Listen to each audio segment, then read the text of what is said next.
So அடுத்தது யார் அப்படின்னா என்ன கொஞ்சறதே இல்ல பக்கி மாடி இல்ல என்ன கொஞ்சறதே சுரேந்தர். ஏங்க கொஞ்சறது இல்ல? இல்ல மேம் அப்பப்போ கொஞ்சம் மேம். எப்படி கொஞ்சுவீங்க? கிளிப்பாரு. ஒரு வாட்டி அதெல்லாம் காமிங்க ஒண்ணும் எந்த இல்ல. மாதிரி கொஞ்சுவீங்க? அதெல்லாம் ஒண்ணும் இல்ல மேம். நீ இப்படி நானா கெஞ்சுவேன். நீ இப்படி சொன்னதுக்காகவே பாரு என்ன நீ அப்படி நினைச்சு என் தம்பிய கூட வந்த. அப்படிலாம் இல்ல செல்லம். அப்படிலாம் சொல்லலாமா?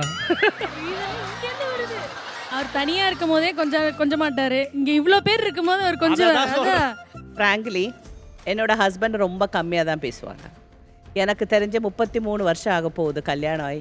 மேபி கொஞ்சிறது தெரியாது, ஒரு அப்ரிசியேஷன் இல்லைன்னா க்யூட்டாக வேரி ஒரு 5 டைம்ஸ் 6 டைம்ஸ் தான் என்ன கொஞ்சம் இருப்பார். 33 இயர்ஸ்ல 33 இயர்ஸ். நான் நினச்சேன் ஒரு ஃபர்ஸ்ட் ஒரு 7-8 வருஷத்துல பாவம் இந்த ஆளுக்கு தெரியாது போல இருக்குன்னு. பட் அவங்க நிஜமா ஆனால் இன்னும் சில ஆளுங்களோட சில பிஹேவிங் இருக்குது. அவங்க என்ன சொல்கிறாங்கன்னா, நான் உங்களை நல்லா தானே அப்ரிஷியேட் பண்ணுறேன், நான் உங்ககிட்ட அவங்க சம்மந்தமே இல்லாமல் ஏதோ எக்ஸ்பிரஷன் கொடுக்குமா, நம்ம புரிஞ்சுக்கணுமா. ஆண்களே இப்படிதான் மேடம். அதான். ஸோ அதனால் கொஞ்சம் அப்பப்போ கொஞ்சம் அப்படி கொஞ்சிறது அது இல்லை. அப்புறம் இப்போ தான் கொஞ்சம் கொஞ்சமாக நான் அவரே தேத்திட்டு வரேன். பரவாயில்ல, நீங்கள் சீக்கிரமாக அவர் மாறிடுவார். Thank you ma'am.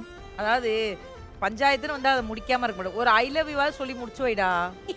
I love you செல்லம். கொஞ்சி பேசிட வேணாம், உன் கண்ணே பேசுதடி. கொஞ்சமாக பார்த்தா மழை சாரல் வீசுதடி. சீசன் முடிறதுக்குள்ளேயும் சுரேந்தர் ஒண்ணு அப்படியே பயங்கரமா கொஞ்சம் அளவு கொண்டு வந்துடுறோம். ஆமா, உன் பேரு கொஞ்சி குமார்னு மாறுற அளவுக்கு நீ ஓகேவா?